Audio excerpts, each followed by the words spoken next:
भाजपा जदयू गठबंधन के संयुक्त प्रेस वार्ता में हम सबके बीच उपस्थित बिहार के मुख्यमंत्री श्री नीतीश कुमार जी, जेडीयू के प्रदेश अध्यक्ष श्री वशिष्ठ नारायण सिंह जी, जेडीयू के कार्यकारी प्रदेश अध्यक्ष श्री अशोक चौधरी जी, जेडीयू के राष्ट्रीय महासचिव एवं राज्यसभा सांसद श्री आरसीपी सिंह जी, बिहार सरकार में मंत्री श्री विजेंद्र यादव जी, माननीय सांसद श्री ललन सिंह जी, साथ ही हम सब के बीच उपस्थित बिहार सरकार के उप मुख्यमंत्री और भाजपा के वरिष्ठ नेता श्री सुशील कुमार मोदी जी, बिहार प्रदेश प्रभारी सह राज्यसभा सांसद श्री भूपेंद्र यादव जी एवं इस चुनाव के दृष्टिकोण से हमारे चुनाव के प्रभारी सह पूर्व मुख्यमंत्री महाराष्ट्र श्री देवेंद्र फडणवीस जी और बिहार भाजपा के वरिष्ठ नेता और बिहार सरकार के मंत्री श्री प्रेम कुमार जी तथा यहाँ उपस्थित सभी पत्रकार बंधुओं, आप सभी का मैं इस पत्रकार वार्ता में हार्दिक स्वागत और अभिनंदन करता हूँ।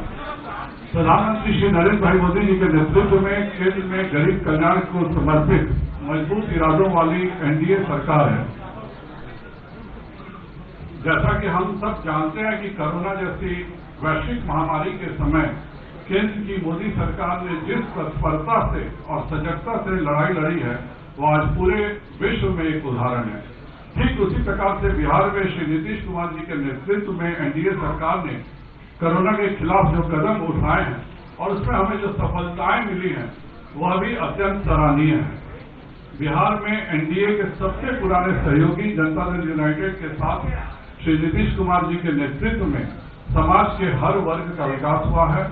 गांव, गरीब और किसान के लिए बनाई गई योजनाएं हर व्यक्ति तक पहुंची हैं। सड़क सुरक्षा एवं शिक्षा बिहार के विकास का सबसे मूल आधार है और विगत 15 वर्षों में बिहार की एनडीए सरकार ने अपने अथक प्रयासों से बदहाल बिहार को खुशहाल बिहार में तब्दील किया है। इस कोरोना काल में भी केंद्र सरकार द्वारा छठ तक के लिए जो मुफ्त राशन गरीबों को दिया गया है, वह आज तक विश्व के किसी देश के इतिहास में यह काम नहीं हुआ था। उसी प्रकार पीएम केयर्स फंड से 500 बेड के अस्पताल 3 महीनों में बिहार में बना लिए गए और यह सब तभी संभव हो सका जब केंद्र और बिहार दोनों जगहों पर एनडीए की सरकार है। आप सबको मैं बताना चाहता हूं कि भारतीय जनता पार्टी इस चुनाव में जदयू के साथ अटूट गठबंधन है। साथ ही हमारी विकासशील इंसान पार्टी से सकारात्मक बातचीत भी चल रही है। आप सब जानते हैं कि जेडीयू के साथ हिंदुस्तान आवाम मोर्चा भी एनडीए गठबंधन का एक अहम साझेदार है। लोजपा हमारे सहयोगी थे, किंतु बिहार में भाजपा और जेडीयू का जो गठबंधन है, उसमें श्री नीतीश कुमार जी ही हमारे गठबंधन के चेहरे हैं। इसमें कोई भ्रम नहीं है। लोजपा नेता श्री रामविलास पासवान जी का हम सम्मान करते हैं और वह जल्दी स्वस्थ हो जाए, इसकी भी हम ईश्वर से प्रार्थना करते हैं।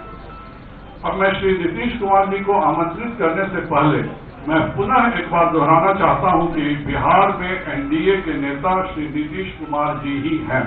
श्री नीतीश कुमार जी एक बार फिर 3/4 बहुमत के साथ बिहार के मुख्यमंत्री बनेंगे। एनडीए गठबंधन में वही रहेंगे जो नीतीश कुमार जी के नेतृत्व को स्वीकार करते हैं।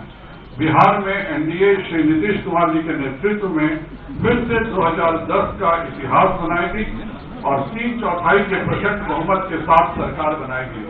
अब मैं माननीय मुख्यमंत्री जी को आमंत्रित करता हूं कि वह इस प्रेस वार्ता को संबोधित करेंगे। हमारे साथी और बिहार सरकार के माननीय मंत्री प्रेम कुमार जी और यहाँ पर उपस्थित जनता दल यू के हमारे सभी सम्मानित नेतागण, प्रदेश अध्यक्ष वशिष्ठ भाई, कार्यकारी अध्यक्ष अशोक चौधरी जी, विजेंद्र यादव जी, आरसीपी सिंह जी, ललन जी, मैं सबसे पहले आप सब लोगों का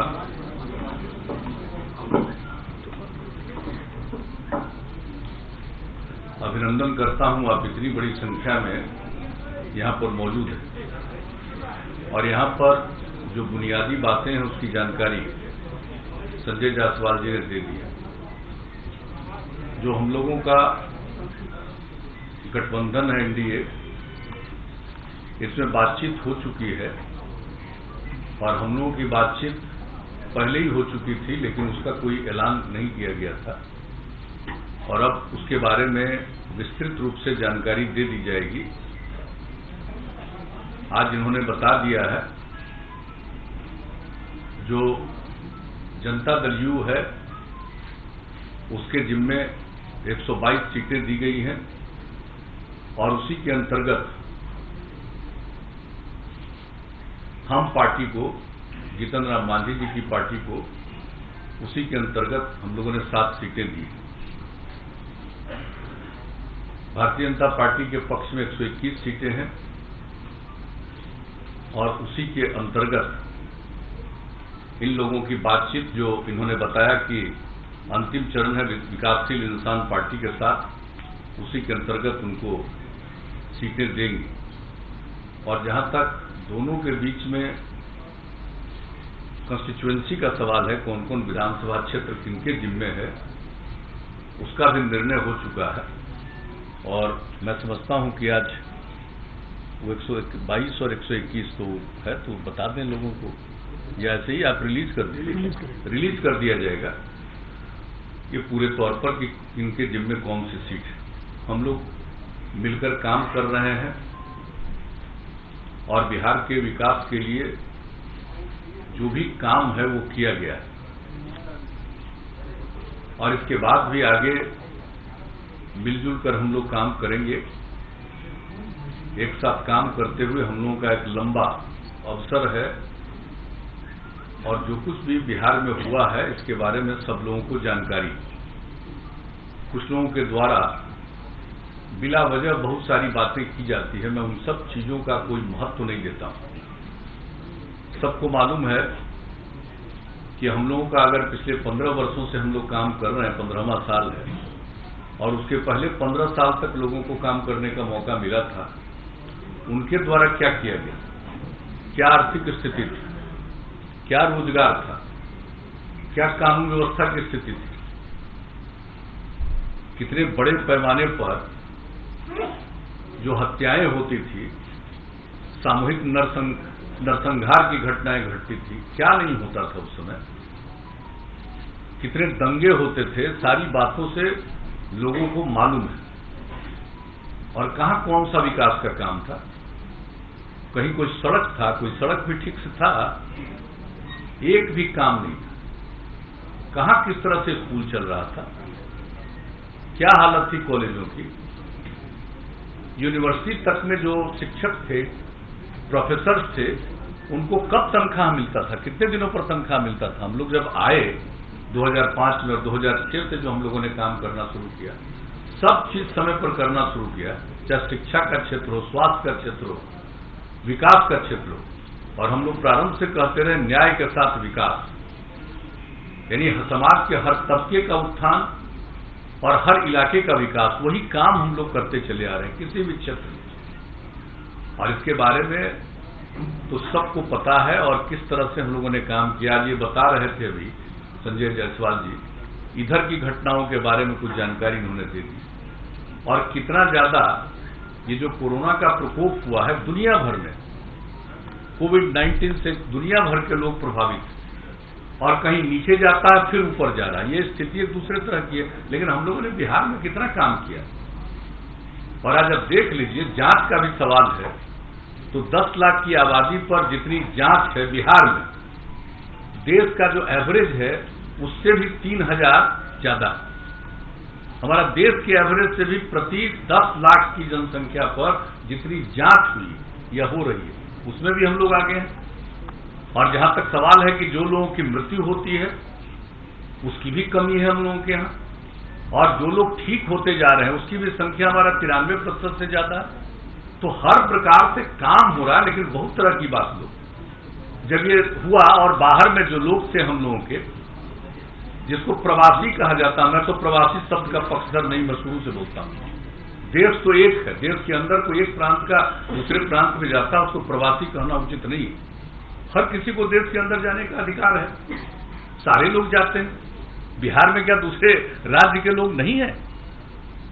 लोगों को ठीक से मालूम नहीं है, यहां पता नहीं है कि केरला के लोग या महाराष्ट्र के लोग बिहार में हैं कि नहीं है, तो ठीक से तो मालूम नहीं है। तो बिहार के लोग भी सब जगह जाते हैं या जहां कहीं भी इच्छा होती है जाते हैं। अब वहां थे परेशानी में थे, तो हम लोगों ने तो एक एक लोगों से संपर्क किया और सब लोगों को जो भी है, मतलब 21 लाख लोगों को 1,000 रुपया की सहायता राज्य सरकार की तरफ से किया गया। और जो गाइडलाइन था जारी, उसमें एक जगह से दूसरी जगह जाने का नहीं था। फिर केंद्र सरकार ने निर्णय लिया अप्रैल महीने में, और जो रेलगाड़ी से आने की सुविधा की गई, कितनी बड़ी संख्या में हमारे लोग आए और लोगों के साथ कितना यहां किया गया। अलग अलग लोगों को, जिसमें था कोई 8 जगह से आए जिनकी स्थिति वहां ज्यादा ठीक नहीं थी, उनको अलग हम लोग 14 दिन तक रखे क्वारंटाइन सेंटर, और उसमें एक एक लोगों पर 5300 रुपया 14 दिन के अंदर हम लोगों ने खर्च किया। तो लोगों को तो मालूम कुछ रहता नहीं है केंद्र ने मदद किया कितना, जिसकी चर्चा इन्होंने कर दी, किस तरह से लोगों को सुविधा हो जाए चारों तरफ से, राज्य सरकार की तरफ से किया गया। लेकिन कुछ बातें तो यूं की जाती है तो एक बात है, और हर प्रकार से हम लोग एक एक तरह का इंतजाम करके रखे हुए,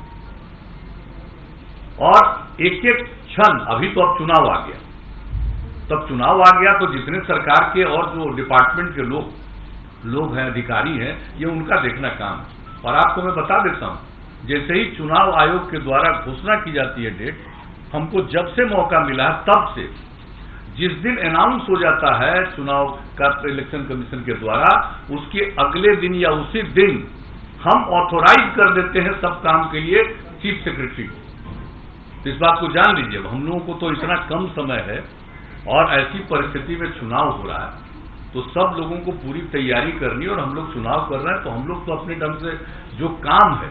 और एक बात मैं बता देना चाहता हूं कि हम तो, जो हम लोगों का काम है लोगों की सेवा करना, तो हम लोग तो पॉजिटिव आधार पर जो काम किया है, जो काम कर रहे हैं, उसके आधार पर लोगों के बीच में फिर हम लोग जाकर के सेवा का अवसर प्राप्त करने की कोशिश करें। जनता मालिक है, उनको तय करना, लेकिन कुछ लोगों के द्वारा किस किस तरह का बयान दिया जाता है, मुझे तो आश्चर्य होता है। और आज तो हम कुछ अखबार में देख लिए कि जिसका जेडीयू से कोई रिश्ता नहीं है, उसका खत दिया कि आरजेडी ज्वाइन किया, तो जेडीयू में है ही नहीं, अपरिष्ट नहीं था। 2-3 अखबार में हमने देखा, आश्चर्य मुझको लगता है। इसलिए हम तो आग्रह करके कि चीजों की जांच करके, अब फोटो छपा हुआ है, फोटो छपा है 1-2 अखबार, तो वो कब हम लोग एमएलए बनाए, एमपी बनाए, 14 से ही अलग है। अब बताइए कोई कहीं जाता, तो कुछ चीजों को तो देख करके मैं इतना ही कहूंगा, मुझको दुख नहीं होता। सवेरे मेरी आदत है अखबार पढ़ने की, तो हम जब सवेरे अखबार पढ़ते हैं, टेलीविजन तो उस तरह से हम देख नहीं पाते हैं काम के चलते। दिल्ली में जब तक थे तब तक 1-2 घंटा टेलीविजन देखते थे, अब नहीं देख पाते हैं, लेकिन अखबार पढ़ते हैं तो कभी कभी चीज को देख करके हंसी आती है।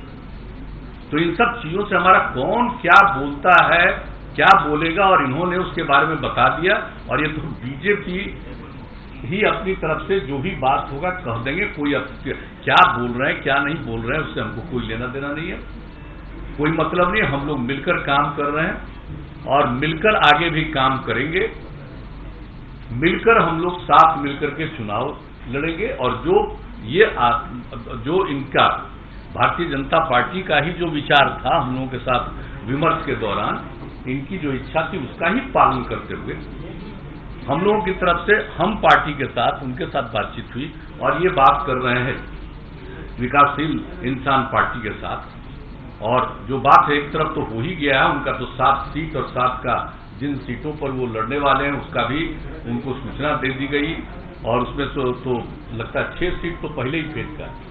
तो ये सब का ऐलान, सब के बारे में सब लोगों को मालूम है। और विधिवत आज जो दोनों दल का है, और दोनों दल के माध्यम से और लोगों को जो इसके साथ जोड़ा गया है, तो उनके बारे में भी पूरी बात, एक एक सीट के बारे में आप लोगों को उपलब्ध करा दिया जाएगा। और उसके बाद फिर जो कैंडिडेट हैं अपने अपने पार्टी के लोग, उसका भी ऐलान कर देंगे कि कौन कौन कैंडिडेट किस क्षेत्र के हैं, इसका भी ऐलान कर देंगे। तो हम लोग मिलकर काम कर रहे हैं, मिलकर काम करेंगे। हम लोगों के मन में किसी भी तरह की कोई गलतफहमी नहीं,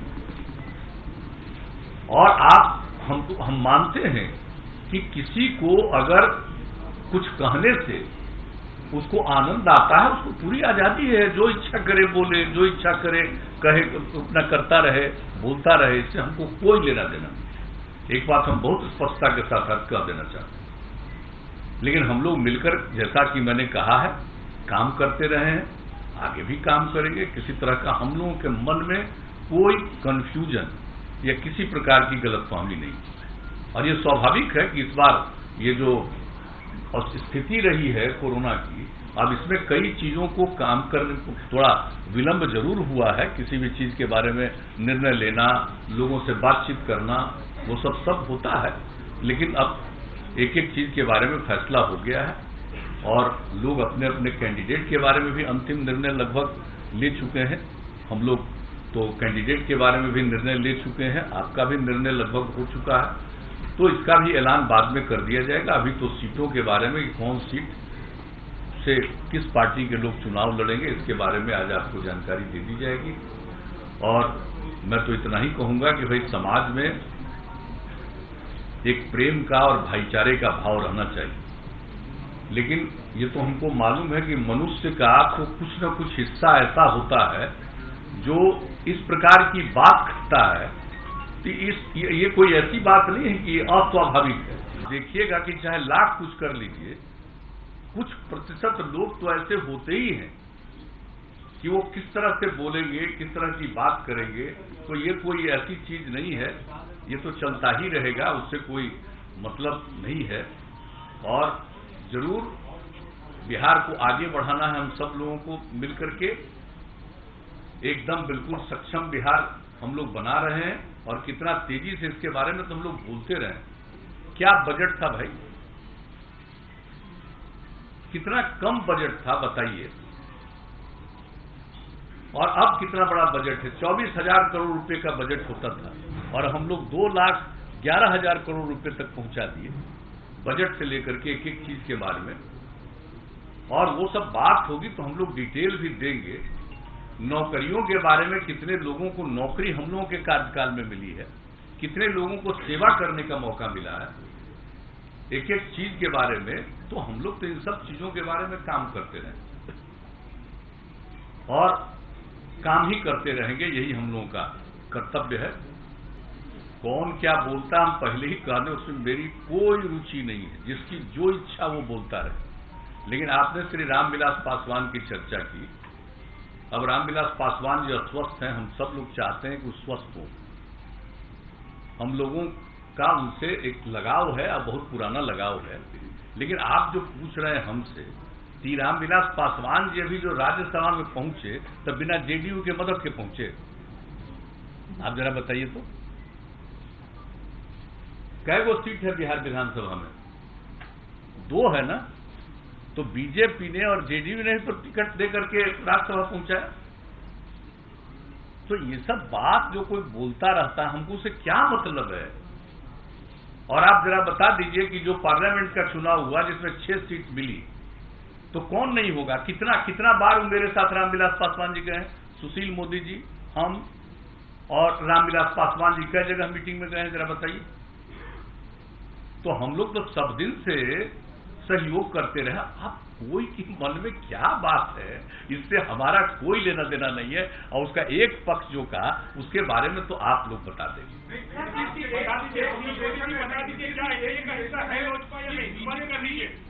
देखिए, ये एक मिनट, अरे रुक जाओ यार, पूछिए, उनका जवाब दे दो ना। देखिए, डॉक्टर संजय जायसवाल जी ने बहुत स्पष्ट कर दिया है कि बिहार के अंदर एनडीए में वही रहेगा जो नीतीश जी को बिहार एनडीए का नेता स्वीकार करेगा। और इस चुनाव में भारतीय जनता पार्टी ने नीतीश कुमार जी को मुख्यमंत्री का उम्मीदवार घोषित किया है। कल सरकार निश्चित बनेगी तो मुख्यमंत्री भी नीतीश कुमार होंगे। तो इसलिए नीतीश कुमार को जो अपना नेता स्वीकार करके काम करेगा, वही एनडीए के अंदर, बिहार के अंदर हिस्सा होगा। और अविनाश जी तो केंद्र में मंत्री हैं ही, वो केंद्र में मंत्री अस्वस्थ हैं वो। और जैसा भी कहा डॉक्टर संजय जायसवाल जी ने कि अगर वो स्वस्थ होते तो शायद आज ये स्थिति पैदा नहीं होती। इसमें कोई इफ एंड बट का सवाल नहीं है। अब मैं मीडिया से भी आग्रह करूंगा कोई कंफ्यूजन मत रखिए, ये ऐसा गठबंधन है और आज का संबंध नहीं है। 96 से लेकर आज तक बीच के कुछ 2-3 वर्षों के कार्यकाल को छोड़ दें, इतना लंबा अनुभव और कार्यकाल हम लोग का रहा है, तो कोई इफ एंड बट नहीं है।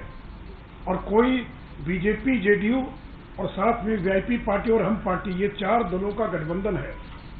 और इसलिए आज ये भी आपको बताया गया है कि अगर आवश्यकता पड़ेगी तो चुनाव आयोग को हम लोग लिख कर देंगे, क्योंकि ये सूचना मिल रही कि बहुत सारे निर्दलीय लोग भी या अन्य जो इतने दर्जनों दल बने हैं बिहार में, वो हो सकता है कि कोई मुख्यमंत्री के फोटो का इस्तेमाल करे, कोई हो सकता है प्रधानमंत्री के फोटो का इस्तेमाल करे।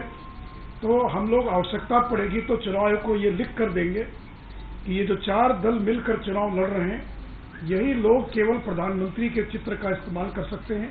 अगर अन्य कोई दल चित्र का इस्तेमाल करता है तो चुनाव आयोग को जो उनकी अपनी धाराएं, अपना कोड है, उसके अनुसार और वो कार्रवाई करने के लिए स्वतंत्र होंगे। आप लोग नीतीश कुमार को, अगर आपके स्ट्राइक रेट आपका अच्छा हुआ तो मिस्टर स्मॉलर एलाइज आप लोग नीतीश अरे कुमार भाई, एक बार जब घोषणा कर दिया तो कोई इफ एंड बट नहीं है। जितनी भी सीटें जिसको आए, नीतीश कुमार जी को 2 लगातार हमारे मुख्यमंत्री हैं, जब हम साथ में रहे हैं, आज भी मुख्यमंत्री हैं और आगे भी बिहार के इस गठबंधन के वही उम्मीदवार हैं और वही मुख्यमंत्री रहेंगे। इसमें संख्या किसको क्या आई, नहीं आई, क्या हुई, इसका कोई संबंध नहीं है।